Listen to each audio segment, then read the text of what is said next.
ओसियनको चाहिँ सबैभन्दा धेरै एउटा चर्चा हुने विषय चाहिँ ओसियनको सौन्दर्य या सुन्दरताको विषय हैन एकदमै नेपालकै ब्युटिफुल सबैको क्रस यस्तो यस्तो कुराहरू सुनिरा हुन्छ क्या देखिरा हुन्छ या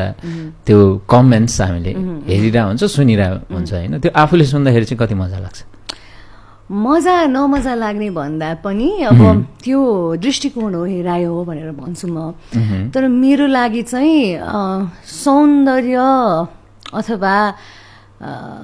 ब्युटिफुल छु त्यही भएर चिनिन्छु जस्तो चाहिँ मलाई सानैदेखि लागेन स्कुलमा चाहिँ म एकदमै नराम्रो देखिने बच्चा थिएँ कि पावरको चस्मा थियो मेरो अहिले पनि छ सो +6 बाट सुरु गरेँ मैले +11 मा आई थिंक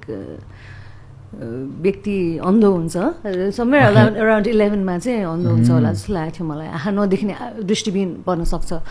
मैले चाहिँ 6 बाट सुरु गरेको अनि यति कमजोर थियो मेरो आँखा कि एउटा आँखामा प्याच लाउनु पर्ने अनि स्कुल जाँदाखेरि यत्रो मोटो चस्मा अनि एउटामा प्याच 1 हप्ता अर्कोमा प्याच 1 हप्ता लाउने हो मैले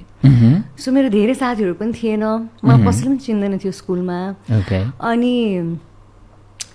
म चाहिँ कसरी चिनिए भने जहिले पनि सब्स्टेन्स भएको राम्रो पढ्ने विद्यार्थी भनेर चिनिए